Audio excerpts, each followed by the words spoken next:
السلام عليكم ورحمة الله وبركاته. حبايب قلبي، يا رب تكونوا بألف صحة وبألف خير. أنا النهاردة جاي لكم فيديو جديد. بس قبل ما نبدأ الفيديو بتاعنا يا جماعة كده نصلي على الرسول عليه الصلاة والسلام. لو مش مشتركة معايا في القناة يا ريت تشتركي وتفعلي زر الجرس عشان يوصلك كل جديد. الفيديو النهاردة بتاعنا يا جماعة بيتكلم عن حاجة مهمة جدا جدا. الحاجة اللي احنا هنتكلم فيها ديت طبعا انتوا عارفين الحادثة البشعة، وانا بسميها حادثة او الجريمة البشعة اللي حصلت فوق كوبري الساحل من كام يوم، وهو موضوع البنت والولد اللي كانوا فوق كوبري الساحل. تمام.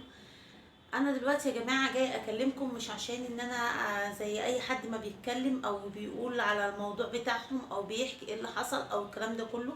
لا يا جماعة، انا مش جاي اتكلم في الموضوع ده خالص. انا جاي اكلم كل اب وكل ام، اقول لهم يا جماعة من فضلكم من فضلكم خلوا بالكم من اولادكم.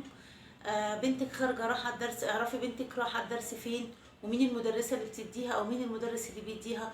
خدي ارقام زمايلها، خدي ارقام المدرسين بتوعها، اعرفي ميعاد درسها امتى، هتروح امتى، هترجع امتى، اعرفي مين صحابها. ما تسيبوش الدنيا يا جماعه سداح مداح كده. انا بنتي رايحه الدرس وجايه من الدرس، لان الدنيا ربنا يسترها على ولادنا كلهم وعلى اولادنا كلهم. الدنيا مليانه بلاوي. غياب البيت عن مراقبه الاولاد ده في حد ذاته بيبقى كارثه. ولادنا مش محتاجين مننا مصاريف، مش محتاجين مننا اكل وشرب، وكمان مش محتاجين مننا حنان، لانك ممكن توفري الحاجات دي كلها. والحاجه الوحيده اللي ما تعملهاش المراقبه، انك انت تراقبي ولادك، فالدنيا تبوظ منك. لكل اب وكل ام راقبوا ولادكم، دوت مش عيب ولا غلط ولا حرام. انتوا بتحموا اولادكم، ما تقولوش احنا واثقين في اولادنا. لا، احنا واثقين في اولادنا، بس لازم نراقبهم من حاجه واحده بس، هم اصدقاء السوء. لان اللي بيودي الدنيا كلها في داهيه هم اصدقاء السوء. بنتي ممكن تكون عارفه بنت مش كويسه، او ابني يكون عارف ولد مش كويس، يقول له تعالى جرب معرفش السجاره ديت، تعالى خد معرفش ايه، تعالى نروح فين، تعالى نيجي منين. والبنت نفس الوضع برضو. وبعد كده الدنيا كلها بتفسد والمجتمع بيفسد، وبنطلع جيل استغفر الله العظيم، ربنا وحده اللي عالم بحاله. فانتوا يا جماعه الخير الله يبارك لكم، خلوا بالكم من اولادكم. اعرفي بنتك خارجه مع مين، مين مصاحبها، مين مصاحباه. مش غلط انك انت تفتشي في كراريسها، مش غلط انك تفتشي في كتابها، مش غلط انك انت تفتشي في دولابها. اعرفوا ولادكم يا جماعه بيعملوا ايه، لان الكوارث بتحصل لما البيت بيغيب عن مراقبه الاولاد. احنا سمعنا من كام اسبوع موضوع بنت بورسعيد اللي قتلت والدتها، رحمة الله عليها. كان السبب برضو ان هي عرفت واحد من يعني استغفر الله العظيم يا رب، من اصدقاء السوء، وبدأ ان هو يديها معرفش ايه، وبقت يعني انا ما بحبش اتكلم في الحاجات دي اساسا، وما بحبش ان انا اقعد احكي في المواضيع دي او اتكلم فيها. لكن كل اللي اقدر اقوله يا جماعة، الله يخليكم الله يخليكم، خلوا بالكم من اولادكم. ولادنا هم راس مالنا، ولادنا هم حياتنا، ولادنا هم يعني اقول لكم ايه، رصيدنا. لما بنت تطلع فوق كوبري مع ولد، اكيد البنت دي خارجه من بيتها بتقول لاهلها ان هي رايحه درس، صح؟ وبتقول لاهلها، واكيد واخده من اهلها فلوس. والولد برضو صغير في سن المراهقه، اكيد برضو خارج من البيت، واخد من ابوه 20 جنيه ولا حاجه، واخد فلوس درس، ويقول له انا رايح الدرس بتاعي.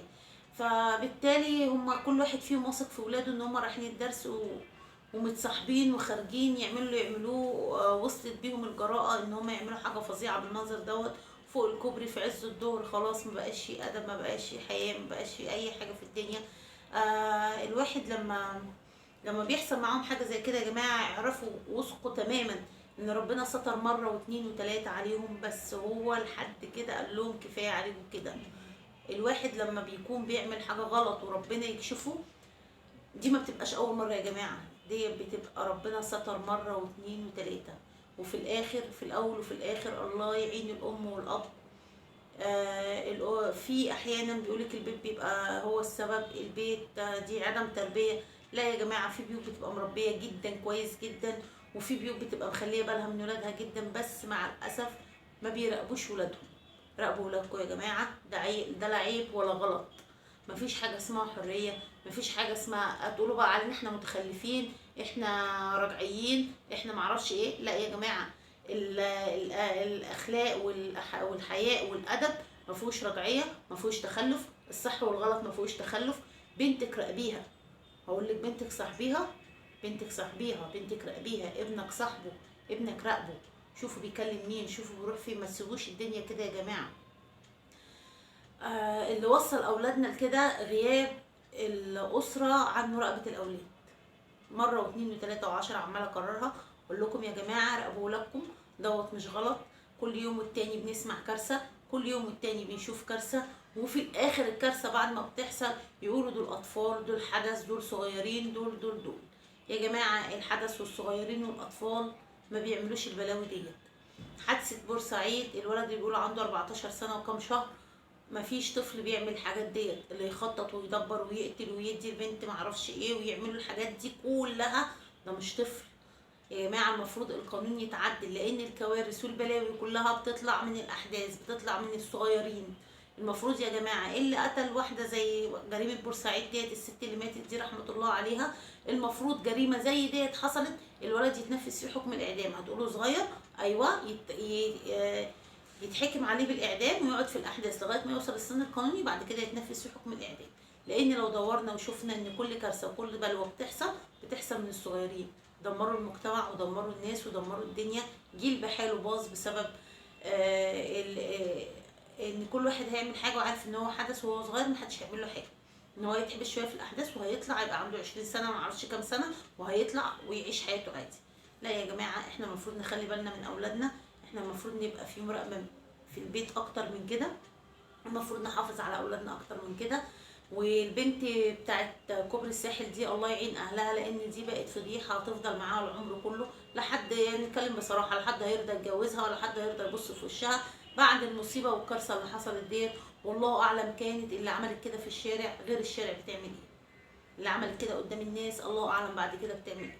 فيا جماعه خلوا بالكم من نفسكم وخلوا بالكم من اولادكم، لان الفضيحه يا جماعه بتفضل مع الواحد عمره كله. فربنا يسترها على اولادنا كلنا يا رب، وربنا يحمي اولادنا كلنا يا رب، وربنا يعافينا يا رب، ويسترها معانا كلنا يا رب. واحنا مش طالبين منك غير الستر يا رب، يا رب يا رب يا رب، احنا مش طالبين غير الستر منك يا رب. فيا جماعة أرجوكم أرجوكم أرجوكم مرة واثنين وثلاثة وعشرة نخلي بالنا من أولادنا، وربنا يسترها على أولادنا جميعا. وأنا مش عايزة أطول عليكم أكتر من كده.